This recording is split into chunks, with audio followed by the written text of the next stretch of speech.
تو صرف یہ نہیں ہوگا کہ آپ مذہب پہ عمل نہیں کر رہے، بلکہ آپ کو دیکھ کر لوگ یہ سمجھیں گے کہ یہ اسلام ہے، حالانکہ یہ اسلام نہیں ہے۔ اسلام تو ایسا خوبصورت مذہب ہے، اتنا بہترین، اتنا خاندانی مذہب ہے۔ نبی صلی اللہ علیہ وسلم نے فرمایا ذاق طعم الایمان من رضی باللہ ربا وبالاسلام دینا وبمحمد صلی اللہ علیہ وسلم نبیا۔ اس حدیث کا حاصل یہ ہے کہ جو شخص مکمل اسلام کے سپرد کر دے گا اپنے آپ کو اسلام میں لذت محسوس ہوگی۔ دیکھو اگر اسلام لذیذ مذہب نہ ہوتا نا تو بہت سے لوگوں سے خودکشیاں نہ چھڑواتا۔ میں نے بہت دنیا میں سنے بھی ہیں اور بعض دیکھے بھی ہیں کہ وہ خودکشی کی طرف جا رہے تھے، تو جب دین کی طرف آئے نا تو ان کو خودکشی کا خیال ختم۔ خودکشی کا بہترین علاج ہی یہی ہے کہ اس سے نماز پڑھوانا شروع کر دو، آپ اس کو مذہب کی طرف لے آؤ۔ سویڈن میں 2 گورے جو ہے نا خودکشی کر رہے تھے، حضرت حاجی عبدالوہاب صاحب وہاں گئے ہوئے تھے، تو وہ 2 گورے خودکشی کرنے جا رہے تھے، کوئی تبلیغی پکڑ کے ان کو حاجی صاحب کے پاس لے آئے۔ تو حاجی صاحب نے کوئی اللہ رسول کی بات کی، کوئی ٹرانسلیٹر بیٹھا ہوا تھا، تھوڑی دیر میں وہ انہوں نے پھر سیروزہ لگایا، سیروزے کے بعد چلہ لگایا، چلے کے بعد 4 مہینے لگایا، اب پتہ نہیں کیا کیا لگا رہے ہوں گے، مجھے نہیں پتا، تو چھوڑ دی خودکشی کا خیال انہوں نے۔ تو یہ جو لائف ہے نا غیر مسلموں کی، یہ تباہی ہے، یہ عیش و عشرت نہیں ہے، یہ ایسا عذاب ہے، ایسا وبال ہے۔ کیونکہ یہ جو وہ بات الحمدللہ میرے دماغ میں آ گئی کہ یہ لوگ جو آپ کو اپنی طرف مائل کرتے ہیں نا نوجوانوں کو، یہ دلیل کی قوت کی بیس پہ نہیں بلکہ اٹریکشن کی بیس پہ۔ یہ کس کی بیس پہ کرتے ہیں؟ اٹریکشن کی بیس۔ اسلام جو آپ کو اپنی طرف مائل کرتا ہے وہ دلائل کی بیس پہ کرتا ہے، وہ بتاتا ہے کہ یہ صحیح ہے یہ غلط۔ غیر مسلم یہ نہیں بتائے گا صحیح ہے غلط، یہ کہے گا مزیدار ہے بس۔ تو یہی تو میرے بھائی آزمائش ہے کہ مزہ دیکھ کے کسی چیز کی طرف جاتے ہو یا دلیل دیکھ کے کسی چیز کی طرف جاتے ہو۔ دیکھو آپ کیا کر رہے ہو، کسی ظالم آدمی کو پروموٹ کر رہے ہو کیونکہ آپ کا اس سے مفاد ہے، آپ کو پتا ہے کہ یہ قتل کرے گا، یہ لوگوں کی جیبیں چھینیے گا، پھر بھی آپ کیا کر رہے ہو، اس کو پروموٹ کر رہے ہو۔ دلائل سے کسی نے ثابت کر دیا کہ یہ آدمی غلط ہے۔ اب آزمائش ہے بھائی، دلیل کہتی ہے کہ اس کو پروموٹ مت کرو، لیکن وہ آپ کو رشوت دیتا ہے، اس سے آپ کے مفاد جڑے ہوئے ہیں، تو آپ پھر بھی اس کی طرف مائل ہوگے۔ تو دنیا میں کوئی بھی شخص اس عمل کو ٹھیک کہہ سکتا ہے آپ کے اس عمل کو 100% غلط، لیکن یہی عمل غیر مسلم کر رہے ہوتے ہیں۔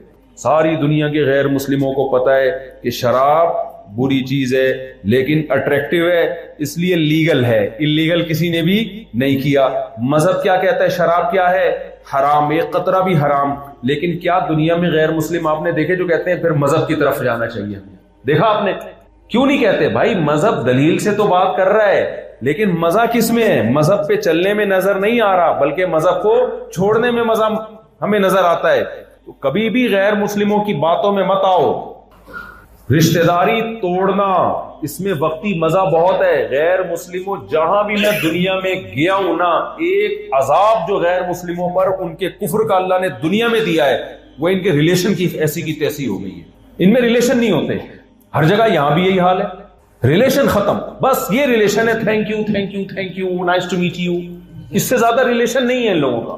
اس سے لوگ بڑے متاثر ہوتے ہیں، یار کیا ان کے اخلاق ہیں۔ بھائی گئے ختم، ریلیشن ختم ہو گیا، نہ باپ کا پتہ، نہ ماں کا پتہ، نہ بیوی اور شوہر کا ریلیشن ہے، نہ باپ بیٹے کا، نہ ماں بیٹی کا ریلیشن۔ یہ تہذیب ہمیں 1400 سال پہلے کس نے سکھائی ہے؟ محمد صلی اللہ علیہ وسلم نے۔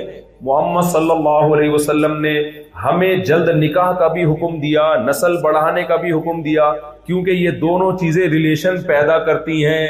آپ بتاؤ ریلیشن زنا سے بنتا ہے یا نکاح سے بنتا ہے؟ نکاح سے بنتا ہے۔ تو ریلیشن بنتا ہے بیوی سے، پھر آگے اولاد سے، پھر اولاد آپ کے رشتہ داروں کی بھی اولاد ہوگی تو آپ کے بچے ان کے بچوں کے کزن ہوں گے، جو آپ کی اولاد ہے وہ بچے آپس میں بہن بھائی ہوں گے، پھر چاچے تایا نانے دادے اور بہت سارے رشتے، پھپھے چاچے، یہ سارے رشتے وجود میں آتے ہیں نا۔ تو یہ رشتے بھی اب مسلمانوں میں باقی رہ گئے ہیں، غیر مسلموں میں یہ رشتے مارکیٹ سے شارٹ چچا ماموں تو سننے میں ہی نہیں آتا اب کبھی۔ میں کتنے ملکوں میں گیا ہوں بھائی، اس کا چچا دکھاؤ کدھر ہے اس گورے کا، چچا کی بات ابا کا پوچھو، وہ ہو سکتا ہے وہ نہ ہو۔ یہ تہذیب ہے، بد تہذیبی ہے۔ آپ اس تہذیب سے متاثر ہو رہے ہو میرے بھائی۔ اس میں کیا ہے؟ کچھ بھی نہیں ہے، اس میں بے سکونی ہے، ٹینشن ہے، ڈپریشن ہے۔ تو یہ جو لڑکے ہمارے نوجوان نسل اس کلچر کی طرف مائل ہو رہی ہے نا، یار دیکھو ہمارے ابا نے بولا گرل فرینڈ نہیں بنا سکتے اور تبلیغ میں سہ روزہ لگاؤ، تمہارا ابا تمہیں سہ روزے لگانے کا اس لیے حکم دے رہا ہے کہ تھوڑی دیر کی اس میں تمہیں ٹینشن تو ہوگی نا، وہاں سہ روزے میں تمہیں کباب ملے گا نا، ہاں وہ 3 باتیں میں کر رہا تھا نا، شراب، کباب اور شباب۔ تو غیر مسلم ان 3 چیزوں کی طرف کھینچتا ہے، چاہے وہ امریکہ کا غیر مسلم ہو، کینیڈا کا ہو، جاپان کا ہو، یا وہ لندن کا ہو، پوری انڈیا کا ہو۔ انڈیا کا بھی دیکھو تہذیب کی ایسی کی تیسی، کپڑے ہی مارکیٹ سے شارٹ ہوتے جا رہے ہیں عورتوں کے، مرد پورے کپڑے پہن کے گھوم رہے ہیں، ان کو گرمی نہیں لگ رہی، اور خواتین کے کپڑے کتنا برا لگتا ہے یار، یہ لڑکیاں چڈیوں میں گھوم رہی، اس قدر ذہنی اذیت اور کوفت ہوتی ہے۔ میں سوچتا ہوں اے اللہ، ہماری محنت کے بغیر تو نے ہمیں مسلم گھر میں پیدا کر دیا اور مذہبی گھر میں پیدا کر دیا، اس سے بڑا اللہ کا ہم پر کوئی احسان نہیں۔ کبھی تصور کر سکتے ہو تمہاری عورتیں چڑیاں پہن کے گھوم رہی ہوں، تم پہ کیا آرے چلیں گے، کیا رہ جائے گی محبت اور عظمت آپس میں؟ بہنیں تو پورے لباس میں اچھی لگتی ہیں، سر پہ دوپٹہ، بیٹیاں پراپر ڈریس میں باپ کو اچھی لگتی ہیں۔ بیٹی اگر چڈی پہن کے باپ کے سامنے آ جائے گی، میرے بھائی وہ باپ نہیں رہے گا، پھر وہ تو غیر مسلموں میں باپ نہیں رہا ہے، ماں نہیں رہی ہے، کیونکہ اس ڈریسنگ میں ماں اور باپ کا رشتہ جچتا ہی نہیں ہے۔ پھر اس عورت کے اپنے اوپر کیا گزرتی ہے، تو ہر وقت اپنے پورے جسم کی نمائش کر رہی ہے۔ آپ کیا سمجھتے وہ خوش ہے؟ لاشعوری طور پر وہ بھی ٹینشن میں جا رہی ہوتی ہے، اس کو احساس نہیں ہوتا، کیونکہ یہ فطرت نہیں ہے۔ تو کیا کلچر ہو گیا ہے میرے بھائی، کیا دماغ خراب ہو گیا ہے۔ تو اللہ کا شکر ادا کرو، اللہ نے تمہیں فری پھوکٹ میں اسلام دے دیا اور تم اس کلچر کی طرف مائل ہو رہے ہو۔ کتنے غیر مسلم ایسے ہیں جنہوں نے جب دیکھا کہ یار کلچر صرف مسلمانوں کا باقی بچا ہے، پردہ صرف ان میں ہے، حیا صرف ان میں ہے، جن غیر مسلموں کی سمجھ میں یہ بات آئی ہے نا، 180 ڈگری پہ آ کے انہوں نے اپنی زندگی کو تبدیل کیا۔ میں نے ایسے غیر مسلم بھی دیکھے ہیں۔ ابھی ہم امریکہ گئے تھے نا، تو وہاں ایک شخص ملا، اس نے مجھے اپنا واقعہ بتایا۔ ان صاحب کی عمر ہوگی تقریباً 60 سال، تھے وہ پٹھان کہیں پشاور کے، 14-15 سال کی عمر میں امریکہ چلے گئے۔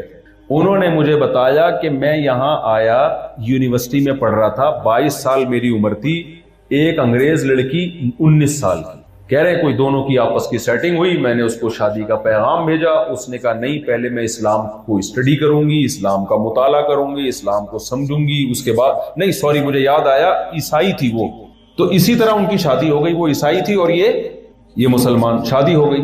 کہہ رہے ہیں شادی، میں نے اس پہ کبھی بھی نہیں کہا کہ تم مسلمان ہو جاؤ، اس نے خود اسلام کو اسٹڈی کرنا شروع کیا، پہلے تو پردہ وردہ نہیں تھا۔ یہ ابھی جو سفر ہوا ہے نا میرا 2 ہفتے پہلے، اس کی رویداد سنا رہا ہوں آپ کو۔ تو میں نے تو کہا کہ میں ویڈیو میں ریکارڈ کرتا ہوں، لیکن وہ کیمرے کی بیٹری ختم تھی، یہ کیا تھا بھی مجھے یاد نہیں، ورنہ یہ تو ریکارڈ کرنے کی چیز تھی۔ انہوں نے کہا بھی کہ آپ اس کو ریکارڈ کریں۔ کہتے ہیں کہ میری وہ جو وائف تھی نا، اس نے اسلام کو پورا اسٹڈی کیا، پھر مسلمانوں کو دیکھا بھی اس نے، اس کے بعد کہہ رہے ہیں اس نے اسلام قبول کیا، کہہ رہے ہیں ایسا خاندانی پردہ کیا ہے اس نے، اب تو بیچاری ایجڈ ہو گئی، بوڑھی ہو گئی، 7 یا 8 بچے ہیں ان کے۔ کہہ رہے ہیں اس نے کہا کہ نہیں، اسلام میں نسل روکنا پسندیدہ کام نہیں ہے، اسلام خاندان بڑھانے کا حکم دیتا ہے۔ وہ لوگ بھگتے ہوئے ہیں اپنی سوسائٹی کو، ان کو پتہ ہے 2 بچے کا عذاب کیا نکلا ہے اس سوسائٹی میں۔ ہمارے جو لبرل سیکولر لوگ ہیں نا، دیسی لبرل، جن کا کام ہے صرف دم ہلانا، سمجھ رہے ہیں؟ کچھ لوگ ہوتے ہیں اپنی تحقیق وحقیق کچھ نہیں ہوتی، بس سوٹ ٹائی لگا کے انگلش سیکھ جاتے ہیں، تو لوگ سمجھتے ہیں بڑے محقق ہیں کیونکہ انہوں نے فلاں کتاب پڑھی ہوئی ہے گورے کی۔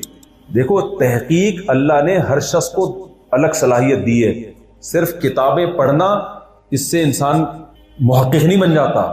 کچھ لوگ ہوتے ہیں ماحول کا اثر لیتے ہیں، کچھ لوگ ہوتے ہیں اثر نہیں لیتے، وہ اینالائز کرنا جانتے ہیں۔ میں اپنی تعریف نہیں کر رہا، لیکن میں نے بہت دفعہ کتاب پڑھی ہے کسی خاص ٹاپک پر، اور پوری کتاب پڑھنے کے بعد مجھے اندازہ ہوا کہ کتاب کے مصنف نے 500 صفحے جس دعوے کو ثابت کرنے کے لیے لگائے ہیں، اس کتاب پڑھنے کے بعد پتا چلا کہ وہ دعویٰ کسی بھی طرح سے ثابت نہیں ہوتا۔ میں کبھی بھی کسی کی تحریر سے الحمدللہ متاثر نہیں ہوتا، کوشش یہ کرتا ہوں اس کو بالکل نیوٹرل ہو کے پڑھو اور ایک ایک لفظ کا تجزیہ کرو۔ بعض لوگوں کی عادت ہوتی ہے وہ تحریر سے، کسی کی تقریر سے نا جذبات سے متاثر ہو کے قائل ہو جاتے ہیں کہ ہاں یار یہ صحیح کہہ رہا ہے، یہ کبھی بھی نہیں ہو۔ دیکھو یوسف علیہ السلام کو کنویں میں ڈال کے ان کے جو بھائی تھے نا، آئے تھے ابا کے پاس روتے ہوئے آئے تھے نا، تاکہ ابا ہمارے رونے سے متاثر ہو جائیں اور یقین کر لیں کہ ہم نے یوسف کو کنویں میں نہیں ڈالا. ابا متاثر ہوئے تھے؟ بولو کیا کہہ رہے؟ نہیں ہوئے تھے. سولت لکم انفسکم امرا. ابا نے کیا کہا یعقوب علیہ السلام نے؟ اصل میں تم نے خود سے کوئی چیز گھڑ لی ہے. تمہیں تو پہلے سے حسد تھی، جیلسی تھی تمہیں، تو تم نے تو کرنا ہی یہی تھا. تو کبھی بھی کسی کے جذبات سے، کسی کے زبانی دعووں سے اور کتاب کے طول سے متاثر نہ ہوا کرو. یہ غیر مسلموں نے بڑے بڑے دعوے کیے کہ نسل روکنا ضروری ہے، آبادی دنیا میں بڑھ رہی ہے جس کی وجہ سے وسائل کم ہو رہے ہیں اور یہ ہو رہا ہے، فلانا ہو رہا ہے، زمین میں اسپیس نہیں ہے. میں کبھی بھی شروع سے ان چیزوں سے متاثر ہوا نہیں ہوں. ہمیشہ بھائی تحقیق کرو. پہلے بات تو ہمارے پاس مذہب کی گائیڈنس موجود ہے، مذہب کی تعلیمات موجود ہے، اور اس کے علاوہ بھی بہت سارے دلائل ہیں. تو وہ جو غیر مسلم تھی نا، وہ لوگ جانتے ہیں کہ ایک یا دو بچوں کے جو ہم نے نسلیں روکی ہیں اس سے کس قدر زندگی عذاب میں آ گئی ہے، ہماری ریلیشن ہی ختم ہو گئے. تو اس کو سمجھتی نہیں.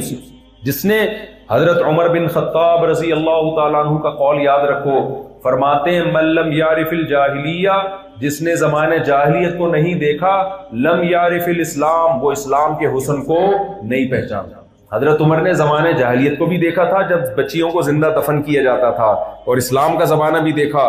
وہ جانتے تھے کہ واقعی اسلام نے ہمیں کس عذاب اور کس مصیبت سے اور کس بد تہذیبی سے نکالا ہے.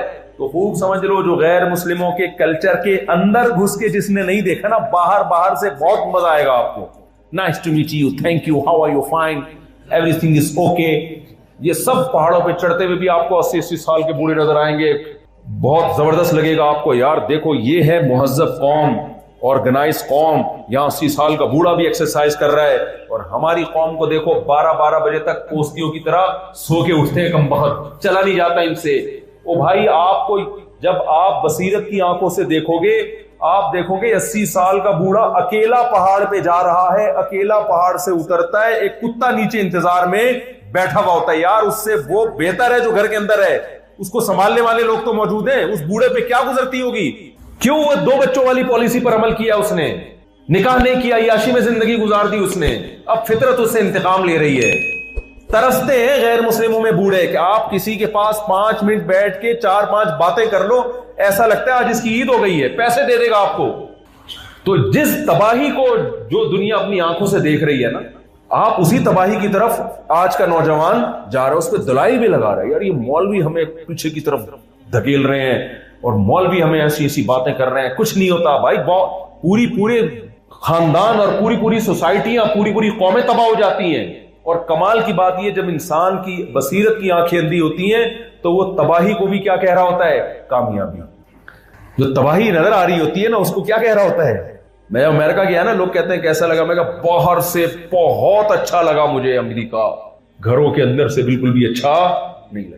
گھر باہر سے جتنے اچھے ہیں، اندر مسلمانوں کے گھر تو بہت اچھے ہیں، غیر مسلموں کے گھر ہی نہیں ہے میرے بھائی. صرف صفائی ستھرائی سے گھر تھوڑی بنتا ہے.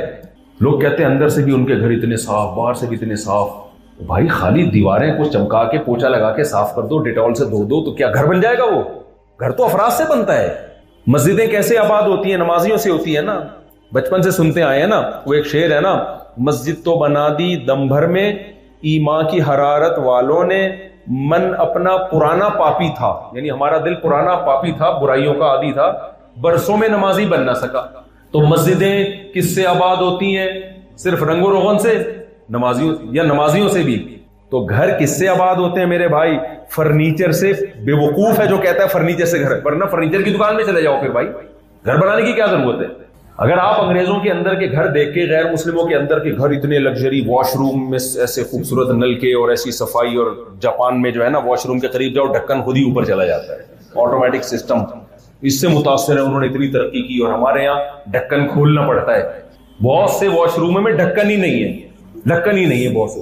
اور پھر آگے کے مسائل، نلکا کھولو پانی نہیں آ رہا، اور پھر کنڈی نہیں ہوتی. بہت سے واش روموں میں کنڈی اتنی ہلکی ہوتی ہے. ایک واش روم تھا پبلک ٹوائلٹ، جو بھی جاتا گنگناتا اندر بیٹھ کے گانا گا رہا ہوتا. ایک آدمی بندہ باہر بیٹھا، میں کہہ رہا یار یہ کوئی کیا ہے، کوئی ان کی مذہبی رسم ہے، جو بھی اندر جاتا ہے گانا گاتا ہے. تو جب اس کی باری آئی نا، اندر گیا دیکھا کنڈی نہیں ہے، تو وہ بھی گانا گانے لگا تاکہ میری آواز باہر جائے، پتہ چلے بھائی دروازہ نہیں کھول. ان چیزوں کو لوگ کمپیئر کر رہے ہوتے ہیں. تو میرے بھائی اگر صرف واش روموں کے اچھے ہونے سے، لگژری بستر ہونے سے، کمرے میں ایئر کنڈیشن ہونے سے کوئی گھر اگر پرسکون بن سکتا تو پھر ہوٹلوں میں جا کے رہا کرو، گھر بنانے کی ضرورت بولو نہیں۔ جو 5 اسٹار ہوٹل ہے وہ اس سے زیادہ لگژری ہوتے ہیں۔ یہ اتنی بڑی بھول ہم سے ہو رہی ہے کہ ہم ان گھروں کو دیکھ دیکھ کے اتنے خوبصورت بطخیں تیر رہی ہیں باہر، بہت زبردست ہے بھائی، لیکن یہ بہت اچھا جب ہے جب گھر کے اندر افراد ہوں اور وہ افراد بھی آپس میں ریلیشن ہوں، ورنہ بہت سارے مزدور بھی ایک اپارٹمنٹ میں سو جاتے ہیں، اس سے گھروں میں سکون پیدا نہیں ہوتا۔ دبئی میں جاؤ، کمپنی جب بلاتی ہے نا بہت سارے مزدوروں کو ایک ایک اپارٹمنٹ دے دیتی ہے، کئی مزدور اس اپارٹمنٹ میں رہتے ہیں، تو آپ کہہ سکتے ہو کہ بھئی وہ بھی گھر بن گئے، نہ وہ گھر نہیں بنتے، کیونکہ ان مزدوروں کا آپس میں ریلیشن نہیں ہوتا۔ آپ کا کیوں نہیں ہوتا بھائی ریلیشن؟ دوستی ہوتی ہے، وسیم کو پتا ہے یہ غفار ہے، یہ ستار ہے، یہ انڈیا سے آیا، یہ بنگلہ دیش سے آیا، فلاں سے آیا، ریلیشن بھی انڈی والی بھی ہے، پھر بھی وہ گھر نہیں بنتا۔ اس مزدور کا دل چاہتا ہے فوراً کہاں جائے؟ اپنے گھر جائے، کیوں نہیں بنتا؟ ریلیشن تو ہے، بلڈ ریلیشن نہیں ہے، خونی رشتہ نہیں ہے۔ تو یہ انسان کی فطرت ہے، اسے سکون کے لیے ریلیشن چاہیے، اور کون سا ریلیشن؟ خون والا ریلیشن۔ وہ خون ریلیشن اپنی اولاد سے ہوتا ہے، بہن بھائیوں سے ہوتا ہے، خالہ چاچے ماموں سے ہوتا ہے۔ تو یہ ریلیشن جب بنے گا جب بچے پیدا ہوں گے، بچے کم ہوئے ریلیشن اسی حساب سے مارکیٹ سے شارٹ ہو جائے گا۔ تو یہ عذاب غیر مسلم بیچاروں پر دنیا میں اللہ نے نازل کر دیا ہے کفر کی وجہ سے، گائیڈنس نہیں ہے، اور تم اسی عذاب میں، اور ہمارا جو دیسی لبرل طبقہ ہے نا پاکستان اور انڈیا میں، وہ بھی اسی کو پروموٹ کر رہا ہے، اور وہ اپنی آنکھوں سے خود بھی عذاب دیکھ لیں۔ نسل روکنے کا جو سب سے پہلا عذاب آتا ہے نا، توکل اللہ چھین لیتے ہیں انسان سے، یہ خود بہت بڑا عذاب ہے۔ ہر وقت اپنی جیب پہ نظر، 4 بچے ہو گئے تو کھلاؤں گا کہاں سے، 5 ہو گئے تو کیا ہوتا ہے؟ جو انسان اپنی اولاد پہ خرچ کرتے ہوئے کنجوسی دکھائے تو اس کا دل کیا ہو جاتا ہے؟ تنگ۔ اس کا دل کیا ہو جاتا ہے؟ لوگ مجھے کہتے ہیں اتنے بچے، اصل میں پیسہ بہت ہے۔ میں کہتا ہوں 10-12 سال پہلے میری زندگی اٹھا کے دیکھو، میں بائک پہ پھٹپٹی بائک پہ گھومتا تھا، اس وقت بھی میرے 11-12 کا اسکور تو اس وقت بھی تھا، یہ تو بعد میں پیسہ آنے کے بعد اسپیڈ ہلکی ہوئی ہے، اور پیسہ بھی حلال کا ہے، تجارت کا پیسہ ہے۔ لوگ سمجھتے ہیں ہدیوں کا پیسہ لیا ہوا ہے انہوں نے، ہدیے کا بھی حلال کا ہوتا ہے لیکن جائز پیسہ ہے، تو اس وقت بھی ہم خوش تھے الحمدللہ۔ شو مارنے کے لیے نہیں کہہ رہا میں یہ باتیں۔ تو یہ کیا ہوتا ہے جب نسل روکتا ہے انسان، دل کیا ہونے لگتا ہے؟ تنگ۔ کیونکہ نسل روکنے کے پیچھے جو جذبہ تھا وہ کیا تھا؟ پیسہ بچانا۔ یہ خود اتنا بڑا عذاب ہے نا، یہ ایسا عذاب ہے نا جس کو پیسہ بچانا جس کی کھوپڑی میں گھس گیا نا، وہ کھرب پتی ہو کے بھی غریب ہے، کیونکہ دل کا غنا اس کو حاصل نہیں۔ کنجوس آدمی کو دیکھا ہے نا آپ نے کیسا ہر وقت سڑا ہوا ہوتا ہے۔ ہمارے حضرت مفتی رشید احمد صاحب رحمہ اللہ فرمایا کرتے تھے کہ انسان میں 2 باطنی بیماریاں ہیں، ایک حب جاہ، لوگوں کی نظر میں بڑا بننے کا شوق، یہ بھی بہت بری بیماری ہے، ایک حب مال، پیسہ بچاؤں، کسی پیسہ کمانا برا نہیں ہے، اس کی ہوس جو ہے نا یہ بہت بری چیز ہے۔ تو پیسے کی ہوس بھی بڑی بیماری ہے۔ فرماتے تھے کہ مشکل علاج حب جاہ کا ہے، بڑا بننے کا شوق ہے نا، یہ بیماری کا علاج بہت مشکل ہے، لیکن گھٹیا بیماری حب مال ہے۔ نہیں آئی میرا خیال ہے بات؟ کیونکہ کسی کو بڑا بننے کا شوق ہو تو انسانوں کی نظر میں نا، تو انسان کی تو ایک ویلیو ہے نا، لیکن دولت کی ہوس کسی کے دل میں آ گئی نا تو یہ ایسے ہے جیسے مٹی کے کھلونوں سے دل بہلا رہا ہے، جبکہ پتا ہے کہ یہ کھلونوں سے میں رخصت ہونے والا ہوں، تھوڑے دنوں میں کام بھرا پڑا ہوں گا۔ مجھے لوگ آ کے اب بھی بتا رہے ہوتے ہیں صاحب ایک پروجیکٹ آیا ہے، 20 سال میں آپ دیکھنا ٹھک ٹھک ٹھک نوٹ، 15-20 سال۔ میں کہتا ہوں میں 15-20 سال دیکھے کس نے ہے یار، پتہ نہیں 15-20 سال تک کون زندہ ہے۔ مجھے 5-5 سال کے نہیں ہوتے پروجیکٹ ہم سے، ابھی کا بتا یار، ابھی 1-8 سال کا بتا، اس سے زیادہ لمبا حساب کتاب نہیں بھائی، کیا پتا یار کب زندہ رہے، اور پھر 15-20 سال کے بعد حالت کیا ہوگی، کھانس رہے ہوں گے، کیا لائف کو انجوائے کرے گا بھائی آدمی، پیسہ آ کے بھی کیا کرے گا۔ لیکن لوگوں کو دیکھو، آپ کو کون 15-20 سال کے پروجیکٹ لیتے ہیں؟ آپ جو پلاٹ خریدتے ہو نا اتنے مہنگے، یہ 15-20 سال کے بعد ہی اس کا آدمی نفع لیتا ہے، جو اتنی بڑی دولت آپ اس میں کھپا دیتے ہو۔ تو یہ کیا ہوتا ہے، یہ دل انسان کا تنگ ہو جاتا ہے۔ تو وہ انگریز لڑکی جب مسلمان ہوئی نا تو پراپر مسلمان ہوئی، اس کو پتا تھا کہ اسلام عورت کو نسل بڑھانے کا حکم دیتا ہے، کیونکہ اسلام دین فطرت ہے۔ عورت کی ذمہ داریوں میں سے ایک ذمہ داری کیا ہے؟ نسل بڑھانا، یہ فطرت نے اس کے ذمہ لگایا ہے۔ غیر مسلموں نے فطرت سے بغاوت کی عورت کو کہا نہیں، تمہارا کام مردوں کے شانہ بشانہ جاب کرنا، مرد جیسے کمائے گا تمہیں بھی کمانے کا اتنا ہی حق ہے۔ او بھائی غلط لیبل لگا دیا اس کمبخت نے، حق نہیں ہے، یہ ذمہ داری بنا کے ڈال دی تمہارے اوپر۔ اسلام نے کہا تھا یہ مرد کی ذمہ داری ہے، اسلام نے مرد عورت کو ذمہ داری سے ہٹا دیا، عورت کو کہا تمہارا کام کھانا ہے، کمانا نہیں ہے۔ انہوں نے کیا کیا، تمہارا بھی اتنا ہی حق ہے کمانے کا جتنا مرد کا حق ہے۔ یہ ایسا ہو گیا جیسے دو جو ہے نا مٹکے رکھے ہوئے تھے پانی کے بھرے ہوئے، دو پانی کے مٹکے بھرے ہوئے رکھے ہوئے تھے، اب آپ نے ان کو اپنے گھر پہنچانا ہے۔ اسلام کہتا ہے یہ دونوں مٹکے مرد اٹھائے گا اور گھر لے کے جائے گا، عورت گھر میں بیٹھ کے پانی پیے گی۔ غیر مسلم نے کیا کیا، غیر مسلم نے کہا کہ عورت کا بھی یہ مٹکا اٹھانا اتنا ہی حق ہے جتنا مرد کا حق ہے۔ ابے تو نے لیبل چینج کر دیا میرے بھائی، اس کے اوپر تم نے بوجھ ڈال دیا تو عورت بیوقوف بن گئی کہ میرا میاں صرف کیوں مٹکا اٹھا کے گھر میں رکھے گا پانی کا، میں بھی گھر سے باہر نکلوں گی اور یہ بھاری مٹکا سر پہ اٹھا کے گھر میں پانی لے کے جاؤں گی نہر سے بھر کے۔ اب علماء نے سمجھایا، اسلام نے سمجھایا بھائی تم گھر میں آرام سے بیٹھو، گھر کی چار دیواری میں رہو، تمہارے مرد کی ذمہ داری ہے تمہیں پانی نہر سے لا کے پلائے گا، کسی گاؤں دیہات میں کی مثال دے رہا ہوں میں تو۔ لیکن اس نے جب ٹی وی کھول کے دیکھا، میڈیا کھول کے دیکھا، اس نے دیکھا ہر جگہ یہی پروپیگنڈا ہو رہا ہے، ہر جگہ یہی کہا جا رہا ہے بھائی مرد عورت کو نہیں روک سکتا، اب شوہر تو روکے گا نا بھائی، یہ تم گھر میں رہو نا، یہ میری ذمہ داری ہے۔ عورت نے کیا کہا، اب میڈیا سے متاثر ہو گئی اور وہ کیا کہہ رہی ہے، یہ کیا، تم کون ہوتے ہو مجھے گھر سے باہر نکلنے سے روکنے والے، میں کیا تمہاری نوکر ہوں؟ تو یہ پروپیگنڈا کھوپڑی شریف میں آ رہا ہے کہ نہیں آ رہا؟ اسلام ان پروپیگنڈوں سے متاثر نہیں ہوگا کیونکہ اللہ ہے نا، اللہ کو کیا ضرورت ہے کسی سے متاثر ہونے کی، اس لیے اللہ نے کہا عورت کو کہ ان چیزوں سے بالکل متاثر نہ ہو، اللہ نے تمہیں کمانے کی ذمہ داری دی نہیں ہے۔ یہ کس کی ذمہ داری ہے؟ تمہارے شوہر، تمہاری ذمہ داری ہے جو تمہاری فطرت کا تقاضا ہے۔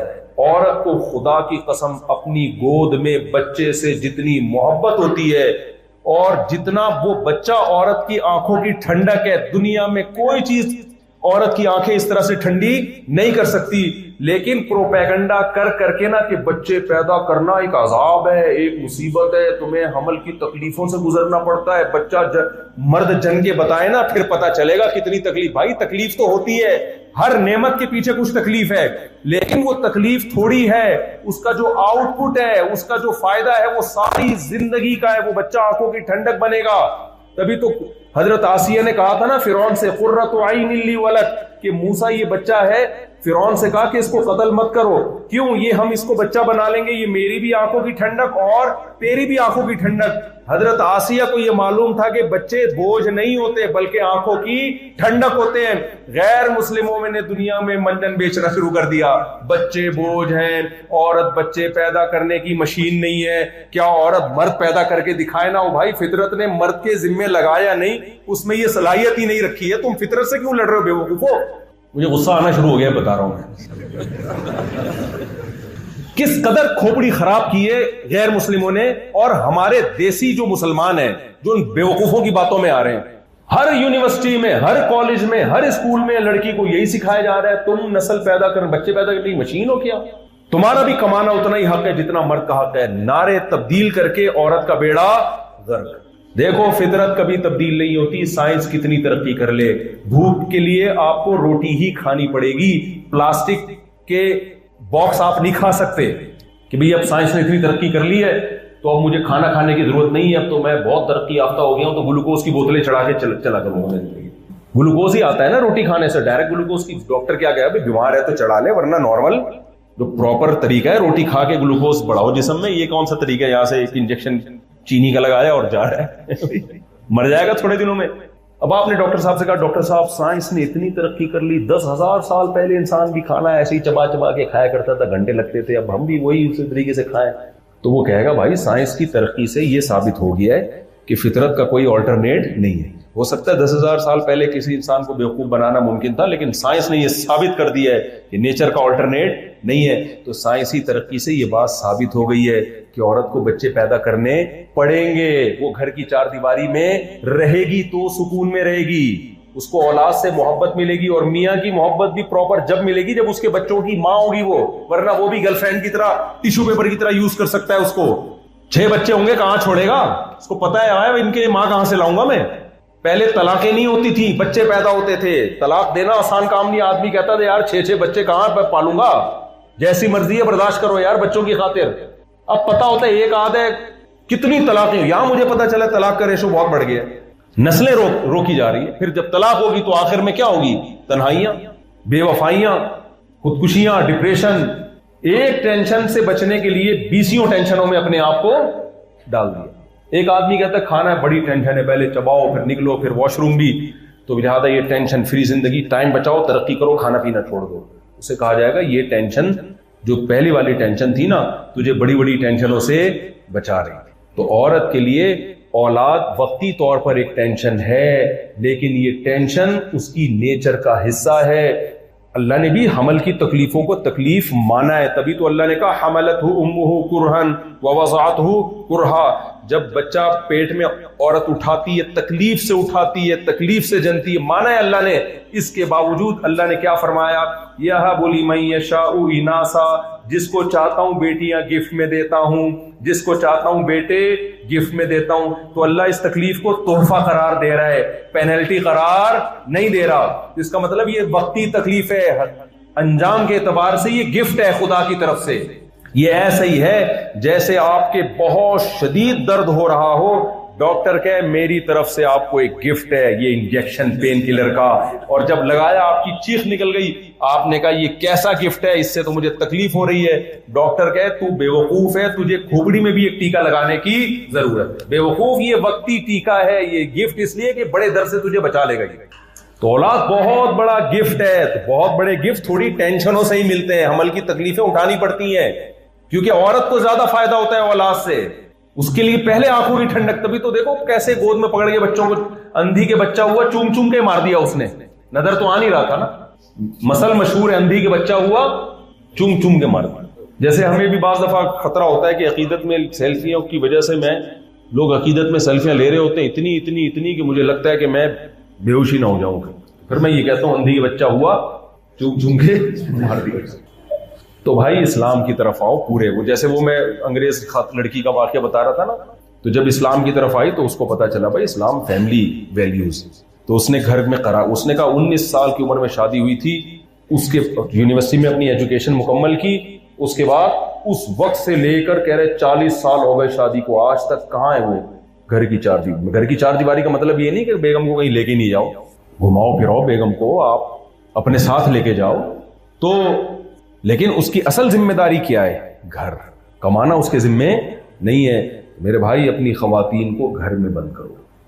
کیا کرو؟ جاب نہ. یہ کلچر اپنی سوسائٹی میں نہیں آنے دینا. میں تعریفیں نہیں کرتا اپنی میرے بھائی، مجھے بہت ڈر لگتا ہے، میرے تو ستاری کا معاملہ، اللہ نے پردے ڈالے ہوئے ہیں. لیکن میں بعض چیزیں اس لیے بتانی پڑتی ہیں کہ جو دعوے ہم نے 20 سال پہلے کیے تھے نا، لوگ مانتے نہیں تھے، تو اب وہ دعوے پورے ہوتے نظر آ رہے ہیں. تو موٹیویشن کے لیے بتانا پڑتا ہے. میرے گھر میں ہمیشہ سے الحمدللہ اچھے حالات رہے ہیں، لیکن ظاہر ہے تھوڑی بہت اونچی نیچ گھر میں ہوتی ہے. گھر والوں نے کہا بھائی یہ ساتھ میں مدرسہ ہے، یہاں پڑھانے دو. مدرسے میں دین کی تبلیغ کے لیے کوئی پڑھائے ٹھیک ہے، یہ اسکول ہے یہاں پڑھانے دو. نیت یہ تھی کہ تھوڑا ہماری بھی کمائی ہو جائے گی. میں نے کہا نہیں بھائی، یہ ہمارے نظریے کے بولو خلاف. سوکھی روٹی قہوے میں ڈبو کے کھا لیں گے. ہماری پرمپرا ہے کہ ہمارے خاندانوں میں کماتا مرد ہے، عورت کھاتی ہے. اگر میں نے کمانے کی اجازت دے دی، اس کا مطلب میرے خاندان کی ایسی کی تیسی. میں نے کہا میں اپنے خاندان کا بیڑا نہیں غرق کر سکتا. ہمارے خاندان کی پرمپرا ہمیشہ یہی رہے گی انشاءاللہ. ہمارے یہاں کماتا کون ہے؟ مرد. کھائے گی کون؟ عورت. دھڑلے کے ساتھ کھاؤ چاہے سوکھی ہو. ہم نے کھائی نہیں کبھی سوکھی روٹی، الحمدللہ اچھا ہی کھایا ہمیشہ. یہ آپ کیا پتہ نہیں یار کیا کیا کھاتے رہے. تو مثال دے رہا ہوں، باتیں اتنی بڑی بڑی کر رہے ہیں. نہیں بھائی نہیں ہو سکتا. تو مت متاثر ہو. تو وہ انگریز لڑکی کا واقعہ ہی کمپلیٹ نہیں ہو رہا ہے، اتنی بیچ میں اپنے واقعات بیچ میں بہت آ جاتے ہیں. تو اس نے کیا کیا؟ اس نے کہا اچھا. اور میں حیران ہوتا ہوں، ہماری تو یہ حالت تھی. ہماری اس وقت ابھی چوتھی تو میری ابھی ہوئی ہے نا، چند سال 2-4 سال ہو گئے یا 2-2.5 سال ہو گئے، مجھے یاد بھی نہیں رہتا. کام کی بات یاد رہتی ہے کہ شادی ہوئی تھی، یہ یاد نہیں رہتا کہ کب ہوئی. کام کی بات یہ تھی کہ ہوئی تھی، کیا تاریخ تھی، کس تاریخ. گھر والے مجھے بتا رہے ہوتے ہیں کہ آج ہماری شادی کو اتنا سال. بھائی شادی مجھے یاد ہے، کتنے سال ہو گئے. غیر ضروری چیزوں میں ہے ہی دلچسپی کوئی الحمدللہ. تو وہ کیا کہہ رہا تھا یار, میں انگریزنی کا تو سنا رہا تھا واقعہ, پھر بیچ میں 10-20 چیزیں آ جاتی ہیں. خیر وہ ہے, میں اپنا کچھ سنا رہا تھا واقعہ, وہ دماغ سے نکل گیا. خیر تو ہاں نکل گیا, چلو اب آگے چلتے ہیں. آگے ہاں بس اصول یہی ہے کہ کمائے گا کون بھائی, مرد کمائے گا, کھائے گا کون. ہاں میں کہہ رہا تھا میرے 3 گھر والے تھے, تینوں میں سے کسی کو اجازت نہیں دی میں نے. حالانکہ قریب میں اسکول ہے, دین کی تبلیغ کی نیت سے کوئی پڑھا دے اسکول میں ایک الگ بات ہے, پھر تنخواہ بھی مل جائے کوئی برا نہیں ہے. بعض دفعہ لڑکیوں کے اسکول میں تو خواتین ہی کو پڑھانا پڑے گا نا, وہ ایک الگ چیز ہے. ڈاکٹر جو لڑکیاں ڈاکٹر بن کے علاج کر رہی ہیں اس کے میں خلاف نہیں ہوں, میں تو خلاف اس چیز کے ہوں کہ کمانا برائے کمانا مقصد ہے آج کل, کہ بھائی کمائے, کما کے لائے. ہاں تو میں یہ اس پہ مثال دے رہا تھا کہ بھائی ہمارے تو 3 گھر والے تھے, تو ہمیں چوتھا بھی ایسا ہی چاہیے تھا کہ جو کمائے نہیں گھر میں. اور میں غصہ آتا تھا ان لوگوں پر جو میرا بیان سن کے دوسری کا ارادہ کرتے تھے اور کہتے تھے ہمیں ایسی چاہیے جو جاب کرتی. ایک دفعہ ایک صاحب میرے پاس آئے, مجھے کہنے لگے مفتی صاحب میں آپ کے بیانات سے بہت متاثر ہوا ہوں. مجھے الگ لے گئے, گھر میں بٹھایا, باقاعدہ قریب محلے کے ہی تھے, میں بڑا متاثر ہوا. میں نے کہا ماشاءاللہ, میں نے کہا چلو چلتے ہیں, جب اتنے نیک آدمی ہیں. تو میں ان کے گھر گیا, انہوں نے چائے وائے پلائی, کھانا وانا بھی کھایا ہم نے. کہتے ہیں میں دوسری کرنا چاہتا ہوں اور آپ کے بیان سے بڑا متاثر ہوں. میں نے کہا ماشاءاللہ صلو علی الحبیب. تو کہنے لگے یار لیکن مفتی صاحب رشتہ بھی آپ نے کرانا ہے. میں نے کہا میں تو نہیں کراتا بھائی, رشتے یہ تو خود ہی تلاش کرو. تو کہنے لگے, پھر میں نے کہا ویسے ہی پوچھ لیا کہ چلو کوئی رشتہ آیا تو بتا دوں گا آپ کو, کس طرح کا چاہیے. انہوں نے کہا بھائی صاحب اصل میں اپنے گھر میں بیوی کو رکھ نہیں سکتا, تو گھر اس کا اپنا ہو, گھر کا خرچہ میں نہیں اٹھا سکتا, میں گھر اس کا اپنا ہو. میں نے کہا اگر اپنا ذاتی گھر نہیں ہے تو کہہ رہے کرایہ پھر خود دے گی وہ. چل میں پھر انجوائے کرنے لگا. میں نے انجوائے اس سینس میں کہ ذرا دیکھوں گی, پھر آخر میں سناؤں گا اکٹھی. تو میں نے کہا پھر ماہانہ نان نفقہ کہہ رہے وہ بھی نہیں, وہ خود ہی اٹھائے گی. اور کہتے ہیں دوسری بات ہے کہ میری والدہ کی خدمت میری پہلی بیوی نہیں کرتی تو وہ کرے گی خدمت, ساری چیزیں. پھر کہتے ہیں مجھے اولاد بھی نہیں چاہیے اس سے کیونکہ میری پہلی وائف سے اولاد ہے. تو میں نے کہا پھر وہ تم سے کرے گی کیوں شادی, جب سارے کام اس لیے کرنے تم نے نہیں کرنے. کہنے ہوتی ہیں بعض دفعہ, بعض خواتین ایسی ہوتی ہیں جن کو ایک شوہر چاہیے ہوتا ہے, ان کی زندگی میں سب کچھ ہوتا ہے, میاں نہیں ہوتا, تو اس خدمت کے لیے میں حاضر ہوں. سمجھ میں آ رہی ہے بات کے لیے, فقیر حاضر ہے اس خدمت کے لیے, فقیر حاضر ہے. تو میں نے کہا آپ کو اس خدمت کی چندہ ضرورت نہیں, اس کے لیے بہت سارے فقیر دنیا میں پڑے ہوئے ہیں جو اس خدمت کے لیے حاضر. پھر مجھے تھوڑی دیر میں نا مجھے لگا کہ میں رو پڑوں گا, کم بہت میں اتنے مہینوں سے بیان کر رہا ہوں, تو نے میرے ہر بیان سنا, اس کے بعد اثر تجھ پہ یہ ہوا ہے. یہ غلط ہے بھائی. اس میں اللہ پہ کیا کرنا ہے, توکل. تو اپنے خاندانوں میں, میں بس بیان کو جلدی سے سمیٹ رہا ہوں, اپنے خاندانوں میں رواج ڈالو. دیکھو فیملی سسٹم کو بچاؤ, اللہ کے بندو یہ ہلکی چیز نہیں ہے. غیر مسلموں میں جو خودکشیاں ہیں نا, وہ اسلام چھوڑنے کی وجہ بنیادی نہیں ہے, اس کی وجہ خاندانی نظام کا تباہ ہونا ہے. بیسک وجہ یہ ہے, اگر یہ عیسائی بھی رہتے نا اتنے ڈپریشن میں نہ جاتے. ان کا مسئلہ عیسائی مذہب کو چھوڑنا نہیں ہے, ان کا مسئلہ زنا ہے. سوسائٹی میں زنا کو پھیلا دیا. تو اگر کوئی مسلمان تہجد گزار ہو, تبلیغ میں وقت بھی لگائے اور نمازی بھی ہو, توحید پرست بھی ہو, لیکن وہ زنا کی طرف چلا گیا, خاندانی نظام کو توڑ دیا اس نے, وہ بھی لٹک کے مرے گا یا ڈپریشن میں جائے گا, وہ بھی برباد ہو جائے گا. سمجھ رہے ہو کہ نہیں سمجھ رہے ہو؟ تو یہ بہت بڑا ایشو ہے اس وقت دنیا میں, تو اس کو بچاؤ.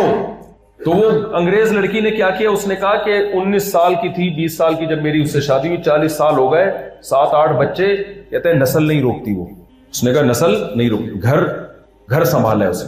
اچھا گھر کی میں ایک اور بات بتا دوں, جو غیر مسلموں نے پروپیگنڈا کیا, پہلا پروپیگنڈا کیا کیا, اسلام نے کہا کمانا تمہارے ذمہ نہیں ہے. انہوں نے اس کو یوں لیبل لگایا کہ تمہیں بھی کمانے کا اتنا ہی حق ہے جتنا مرد کو. یعنی ایسے ہی ہوگی تمہارے ذمہ بھی ہے کہ مٹکا اٹھاؤ پانی کا, تم گھر لے کے جاؤ. بھائی اسلام نے تو ذمہ داری دور کی تھی. تو اس ظلم کو اتنا خوشنما نعرہ لگا کے. دوسرا, گھر کے بارے میں کیا پروپیگنڈا کیا, تم گھر کے قید خانے میں نہیں رہو گے, تم گھر میں قید نہیں ہو سکتی.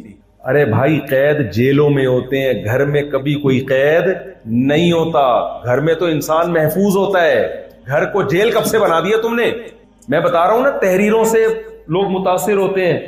یہ پروپیگنڈا ہے. جب آپ اس کو گھر بھی کہہ رہے ہو اور قید کا لفظ بھی استعمال کر رہے ہو, یہ ایسا ہی ہے جیسے کوئی کہے شہد کی طرح کڑوا تھا.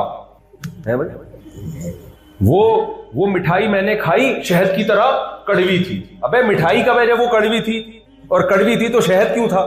تو بیوقوف ہوگا نا جو کہے گا. جو ہمارے دیسی لبرل ہے نا, وہ گوروں کے انہی نعروں سے متاثر ہوتے ہیں. وہ فوراً کہتے ہیں یار گورا, بات کیا کی ہے اس نے. خاندانی عورت بھی کہتی ہے بہترین بات کی ہے اس نے. یہ مسلمانوں نے اور ہمارے میاں نے ہمیں گھر میں قیدی بنا کے رکھا ہے. اور بھائی گھر اگر قید خانہ ہوتا تو مرد کیوں ملازمت کے بعد گھر کی طرف بھاگتا؟ کبھی کسی جیل سے رہا ہونے والے قیدی کو دیکھا کہ وہ رہا ہو گیا, وہ کہے کہ ٹھیک ہے سر میں مزدوری کر کے جب تھک جاؤں گا تو میں دوبارہ جیل میں آ کے سوؤں گا. وہ تو کہے گا یار سرنگیں نکل بنا کے بھاگتے ہیں. مرد بھی بالآخر تھکا ہارا کہاں جاتا ہے؟ وہ گھر کی طرف جاتا ہے. باہر تھوڑی کسی کو سکون ملتا ہے. سکون تو اللہ نے گھر کے اندر رکھا ہے. تو وقرن فی بیوتکن, تو گھر میں عورت محفوظ ہوتی ہے, قید نہیں ہوتی. تو اللہ نے جو عورت کو کئی بیان خواتین میں کرنے کا ہے, لیکن مردوں کو تو پہلے کھوپڑی میں آئے نا, پھر آگے خواتین کو سمجھ میں آئے گی بات. مردوں کی کھوپڑی کیا ہو گئی ہے؟ خراب ہو گئی. تو اس لیے میرے بھائی کبھی بھی ان نعروں سے متاثر مت ہو. تو تین چیزیں جس کی طرف آج کے نوجوان مائل ہو رہے ہیں. نمبر 1 شراب, نمبر 2 کباب. کباب کا مطلب جو ملو کھا لو, حلال حرام کی پرواہ مت کرو, جو ملے کھا لو. اور تیسری چیز میں نے تو کہا تھا نا متزلہ العالیہ, جو ملا کھا لیا. یہ میرا نعرہ اتنا مشہور ہوا کہ ایک صاحب ابھی جہاز میں آ رہے تھے سوڈان کے یا کسی اور کنٹری کے, ان کو اردو بھی آتی ہے, تو وہ کہنے لگے میں جو بھی ملتا ہے نا, جیسے کوئی ایک بچہ تھا صومالیہ کا, میں نے اسے کہا تو ہے صومالیہ, جو ملا کھا لیا.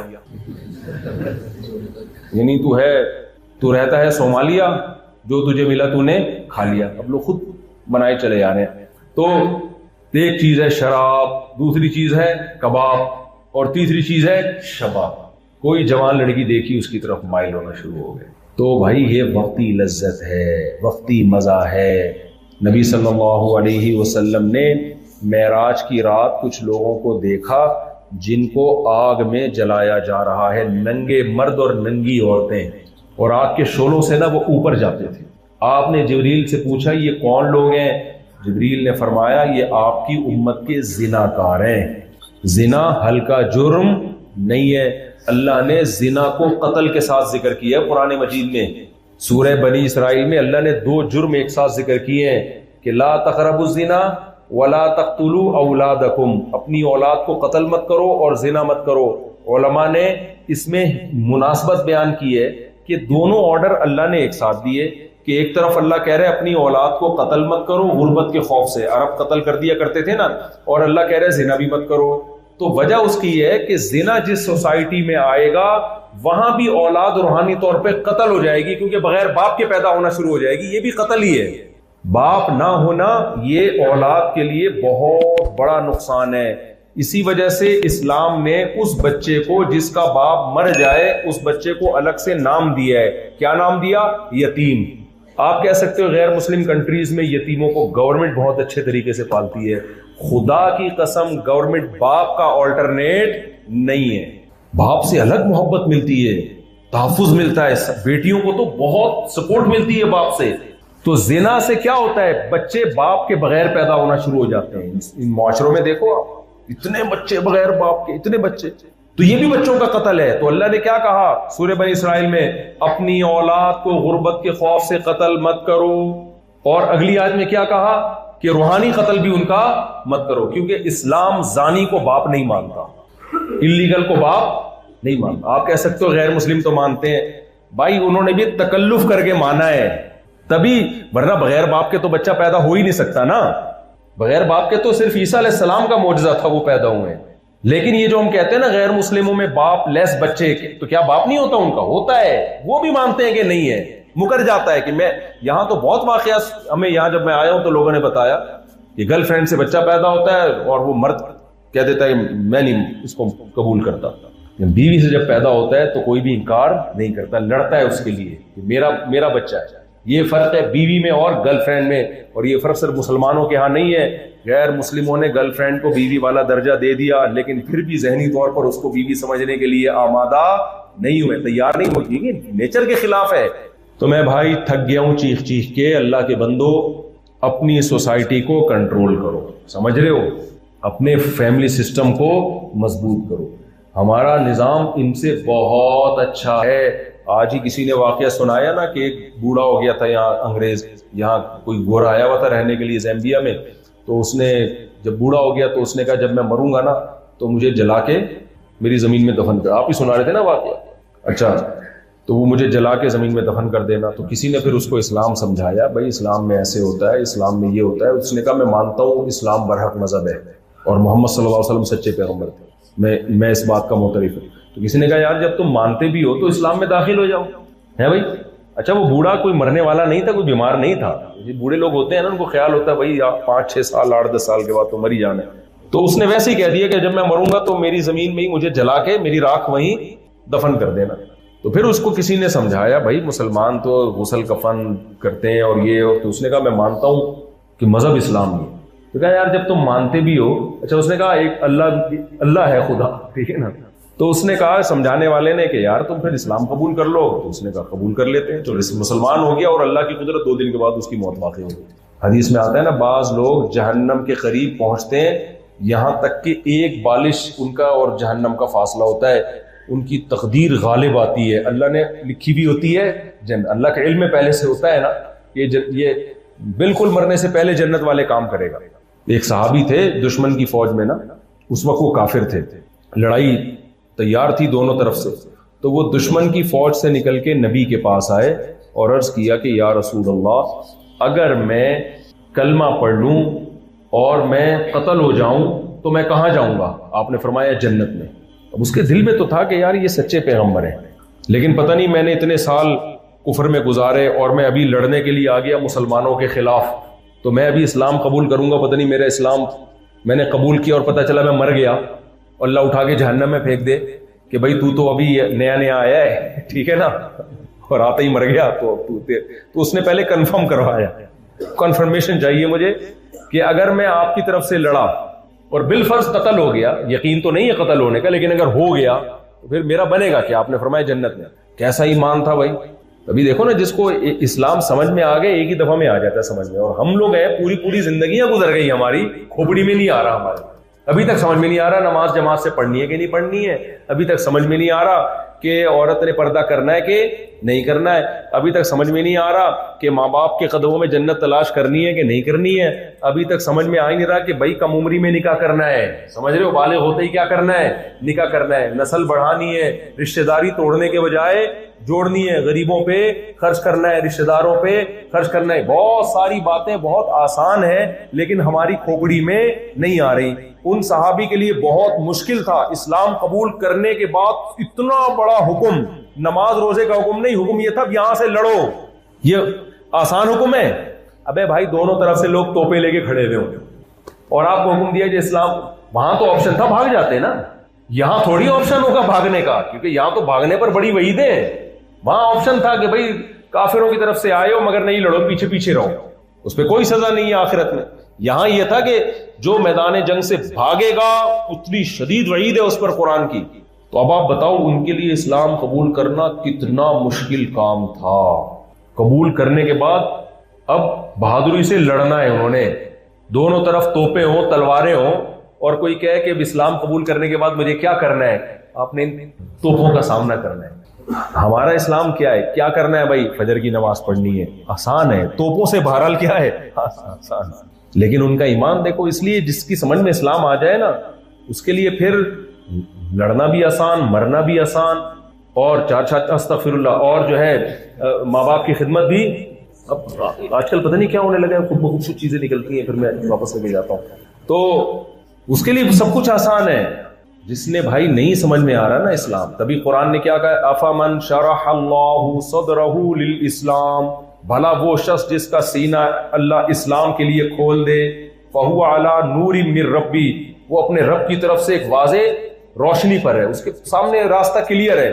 کیا وہ اس کے برابر ہو سکتا ہے جس کے لیے اسلام کھلا نہیں ہے؟ وہ تو بھٹکتا رہے گا، کبھی شراب پیے گا، کبھی توبہ کرے گا، کبھی زنا کی طرف جائے گا، کبھی کہے گا یہ غلط ہے، کبھی کہے گا ماں باپ اولڈ ہاؤس میں ہونے چاہیے، کبھی کہے گا نہیں یار خدمت کر. وہ تو جیسے غیر مسلم کنفیوز رہتے ہیں. کچھ غیر مسلم ابا کو گھر میں رکھتے ہیں، کچھ کہتے ہیں خام خام میں گھر میں رکھا ہوا ہے، ابا کہاں جمع کراؤ. بگولڈ ہاؤس میں جمع کراؤ. کچھ غیر مسلم کہتے ہیں ماں باپ جو ہے نا ان کی خدمت کرنی چاہیے, پھر جب خدمت کر رہے ہوتے ہیں تو کنفیوز, پتہ نہیں میں صحیح کر رہا ہوں کہ میں غلط کر رہا ہوں. کچھ کہتے ہیں خودکشی کرنی چاہیے, کچھ کہتے ہیں نہیں کرنی چاہیے. پھر جو خودکشی کرنے جا رہا ہوتا ہے وہ بھی کنفیوز ہوتا ہے, یار میں صحیح کر رہا ہوں غلط کر رہا ہوں. خودکشی کرنے کے بعد خیال آتا ہے غلط ہو گیا مجھ سے. سمجھ رہے ہو, یہ کنفیوز ہے میرے بھائی. لیکن جس کا سینہ اللہ اسلام کے لیے کھول دے اس کو سب سے بڑا فائدہ کیا ہوتا ہے, وہ کنفیوز نہیں ہوتا. تو بتاؤ کنفیوز آدمی پریشان ہوتا ہے کہ نہیں ہوتا؟ کسی بھی چیز میں جب آپ کنفیوژن کا شکار ہو تو پریشانی آئے گی, اور جب آپ کنفیوژن کا شکار نہ ہو تو سب سے بڑا فائدہ یہ ہوتا ہے آدمی کہتا ہے بھائی کرنا ہی کرنا ہے یہ کام. اس میں جو ٹینشنیں آئیں گی, رکاوٹیں آئیں گی, اس کو دور کرنے کی کوشش کرے گا. تو صحابہ کا سینہ کھل گیا تھا اسلام کے لیے. تبھی دیکھو وہ دشمن کی صف سے نکل کے ادھر آئے, نبی سے پوچھا کہ میں اگر اسلام قبول کرتا ہوں میں پہلے لڑوں یا پہلے کلمہ پڑھوں؟ آپ نے فرمایا پہلے کلمہ پڑھو پھر لڑو, کیا ہوگا بھی جنت میں. آئے, لڑے اور شہید.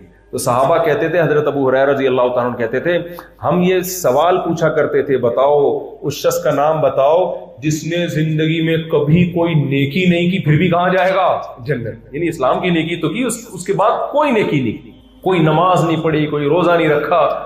تو کچھ لوگ ایسے خوش قسمت ہوتے ہیں کہ جہنم کے ایک بالش قریب رہ جاتے ہیں اور اللہ اپنی رحمت سے ان کو کہاں لے آتا ہے؟ جنت کے قریب. اور کچھ ایسے بدقسمت بھی ہوتے ہیں, حدیث میں آتا ہے نیک عمل کرتے کرتے کرتے کرتے جنت کے ایک بالش قریب, پھر کم وقتوں پر وبال آتا ہے, مرتد ہو جاتے ہیں, دین چھوڑ دیتے ہیں. کتنے لوگ ہم نے دیکھے ہیں یورپ امریکہ گئے, پوری زندگیاں نیکی میں, وہاں جا کے بگڑ گئے, داڑیاں کاٹ ڈالی, نماز چھوڑ دی, مرتد ہو گئے.